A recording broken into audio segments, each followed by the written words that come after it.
बिस्मिल्लाहिर्रहमानिर्रहीम। अस्सलाम वालेकुम नाज़रीन। हुकूमत पंजाब के सालाना तरक्याती प्रोग्राम के तहत FDA की ज़ेर निगरानी 50 करोड़ रुपए की लागत से FDA सिटी में 27 कनाल अराजी पर मुश्तमिल एक अजीम शान स्पोर्ट्स कम्प्लेक्स की तमीर का सिलसिला जारी है, जिसकी बदौलत न सिर्फ शहरियों को जदीद और मियारी खेलों की सहूलतें मैसर होंगी बल्कि तफरीह के वसी मौके भी मैसर आएंगे।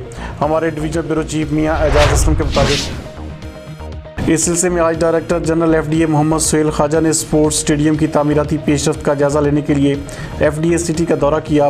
Project director FDA city Suhail Maqsood Pannu, deputy director admin Yasir Ejaz Chattha भी इस मौका पर उनके साथ मौजूद थे। डायरेक्टर जनरल FDA ने ज़ेर तकमील स्पोर्ट्स कम्प्लेक्स के मुख्तलिफ हिस्सों का मुआयना करते हुए तामीराती मियार का जायज़ा लिया। उनका कहना था कि तमाम तर तामीरात की तस्रीहात के मुताबिक पायदारी को यकीनी बनाया जाए।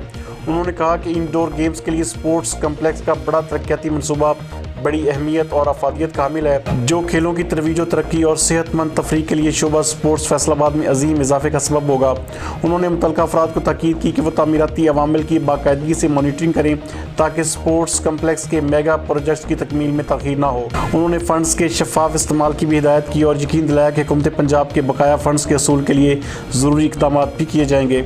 डायरेक्टर जनरल ने मनसूबे के तामीराती पहलुओं, फंड्स के इस्तेमाल की शरह, दरकार तकाज़ों और दीगर तरक्याती अमूर के बारे में ब्रीफिंग भी दी। इस मौके पर तामीराती कंपनी के प्रोजेक्ट मैनेजर ने स्पोर्ट्स कम्प्लेक्स की तमीर के हवाले से ताज़ा तरीन सूरत हाल से भी आगाह किया। इस मौके पर बताया गया कि स्पोर्ट्स कम्प्लेक्स में गर्म और ठंडे पानी के 2 अदद स्विमिंग पूल, 2 अदद टेनिस कोर्ट, बास्केटबॉल कोर्ट मर्द व ख़वातीन के लिए, जबकि 3 बैडमिंटन कोर्ट, स्क्वाश कोर्ट मर्द व ख़वातीन के लिए, 4 table tennis areas, snooker, chess व कैरम एरिया मर्द व ख़वातीन के लिए, जबकि अलग अलग जिम्नेजियम भी तरतीब दिए गए हैं। खुसूसी बच्चों के लिए children park, jogging track, canteen, dining hall, open तफरी एरिया और 80 से 100 गाड़ियों के लिए पार्किंग एरिया की सहूलियात भी दस्तयाब होंगी।